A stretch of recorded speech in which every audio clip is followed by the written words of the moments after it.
Fala pessoal, beleza? No vídeo de hoje estarei falando um pouco da história do popular conjunto Romeu e Julieta. Estarei compartilhando com vocês o conhecimento que está ao meu alcance. Veremos um pouco da trajetória e algumas informações interessantes. Então vamos lá! O caminhão é chamado de Romeu e o reboque chamado de Julieta. Mas por que esse nome? Bem, isso foi uma associação com a obra de Shakespeare, Romeu e Julieta.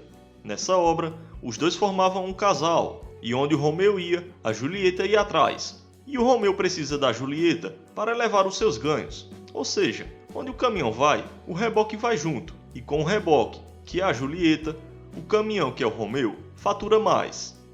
Entrando agora na história desse conjunto aqui no Brasil, ele já é bastante antigo, antecessor ao rodotrem e ao bitrem, por exemplo. A configuração Romeu e Julieta está presente no nosso país desde o fim da década de 40 ao início da década de 50, nessa faixa de período. Mas ela já existia na Europa há 2 ou 3 décadas atrás. Nessa foto feita na Alemanha em 1937, temos um Faun L900 com 2 Julietas.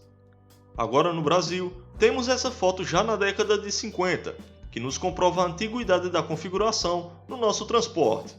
Uma das transportadoras pioneiras com a operação dela foi a transportadora americana. Nessa época, as Julietas eram tracionadas por caminhões importados e pelos conhecidos Fenemê. Porém, o conjunto era utilizado em geral para o transporte de cargas específicas, como de combustível, madeira e cana-de-açúcar. Alguns modelos de Julieta eram importados, outras eram feitas em oficinas e assim por diante. O conjunto inicialmente foi apelidado de Jamanta, posteriormente que virou Romeu e Julieta. Já na década de 60 e durante uma parte da década de 70, o conjunto ainda não estava consolidado, e embora tivesse um custo operacional reduzido para os transportadores, existiam algumas espécies de restrições.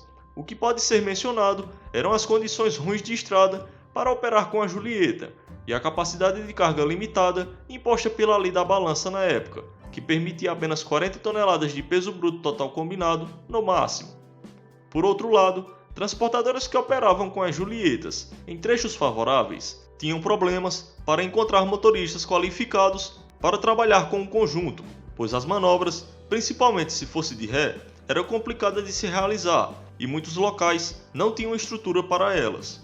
A Rodotrig, por exemplo, foi uma transportadora que buscou o estímulo do uso do conjunto aqui no Brasil, mostrando a viabilidade dele com a economia de pneus proporcionada, cerca de 30% a mais que nas carretas, e a economia de combustível também.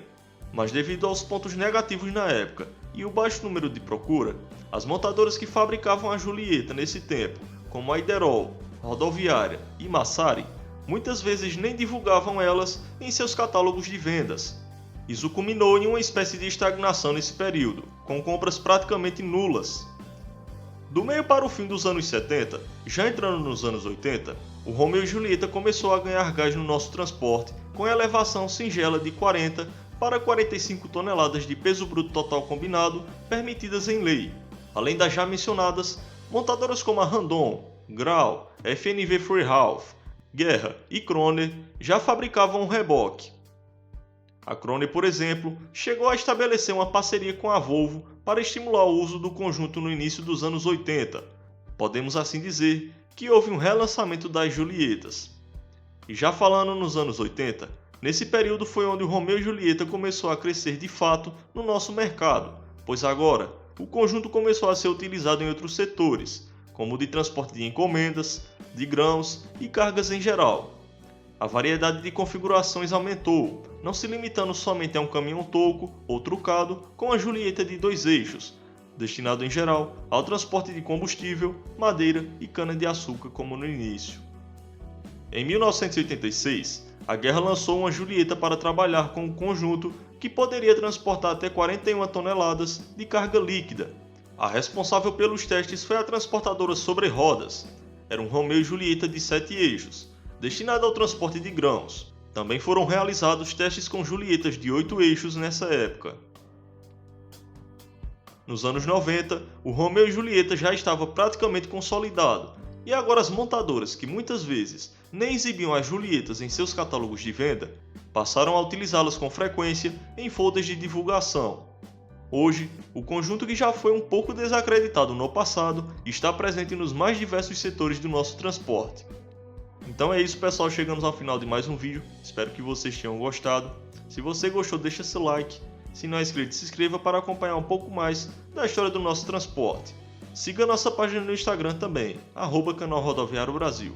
Valeu a todos, fiquem com Deus e até o próximo vídeo.